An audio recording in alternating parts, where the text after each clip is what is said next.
Alright, what is going on, my dudes? We're back here today with Alliance Wars Season number 22, episode number 8. I believe this is 8. You'll know I never know the war number that we're about to go into. Pretty sure this is the 8th war.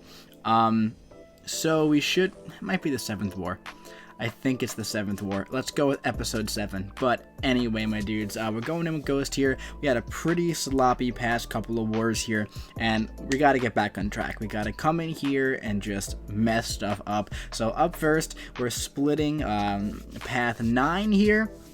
And we're just taking the second fight here. It is a Domino, and we figured that Ghost is going to be a little bit safer than Captain Marvel movie, just in case. We didn't know if she'd be able to like crit fail her Indestructible and her Furies, and then it would just be all downhill from there. If that is the case, you know what I mean.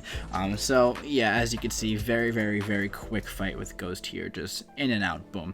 And up next we have a Void mini boss. I believe it is a rank 3 Void early on in the map. It is on the Footloose mini, right in the middle. All right. So we got our tech boost on, we're boosted, and I said to myself, let's go ahead and put on a power start 1 boost here, just to make life a little bit easier, because this is definitely really good placement for Void. In my opinion, this is probably the best placement for Void, just because of the unstoppable, because it's very hard to like manage your combo here when you're using a champion that doesn't have slow. So you'll see in a second, I do take a little bit of passive damage, just because I wanted to make sure I get through the fight as efficiently and quickly as possible. I did end up phasing the recoil there instead of holding block to bait in a dash, so this is where I'm starting to take a tiny bit of damage, but it's really not the biggest deal in the world at all. The fight's about to be over in just 1 second here anyway, so we dropped down to 80%, but that's totally fine, man.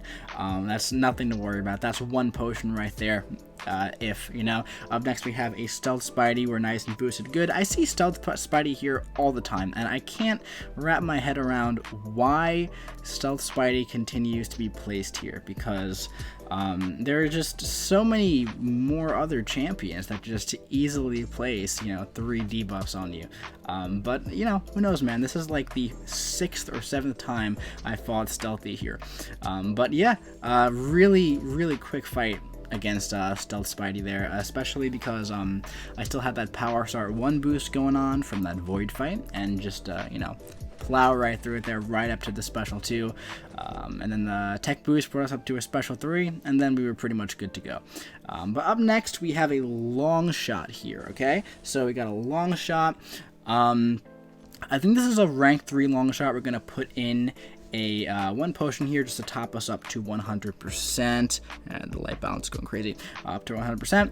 And this is the node where if you get 3 debuffs on you, you're gonna he's going to go unblockable or whatever.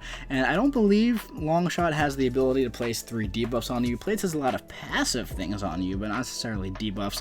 So this is another placement that I'm not entirely certain why it's like this. But hey man, Longshot is a pretty decent defender if you aren't ready for his abilities. Yeah, man, this is a pretty simple fight.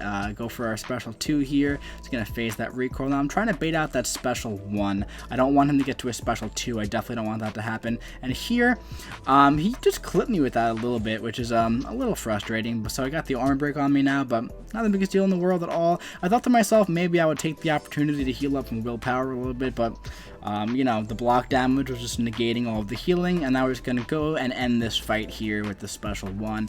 Nice, quick, and easy. Up next we have a mini boss, the shared mini in section 2 in the middle here, and it's gonna be Mr. Fantastic. This is decent placement for Mr. Fantastic, because it's on Ebb and Flow Intercept, and with Ebb and Flow Intercept, you want to continually intercept him so that you can get rid of that protection and get the passive fury. And he is a stubborn defender, so it gets a little dicey with Ghost, but at the end of the day, Ghost can do the whole intercept parry right away thing. But if you don't have a champion that has True Strike like Ghost does, well, then basically, you know, you could potentially go to intercept, he can evade, he could wreck you. There's a lot of stuff that could happen, you know what I mean? But overall, not the worst fight in the world. I'm actually really trying to bait out his special 1 here so I can get those debuffs on me, and I can start healing up to 100% to save a potion before going to Miniboss Island. That was my full intent there, because I'm pretty much going to be having, debuffs on me this entire fight from his special 1 or his special 2.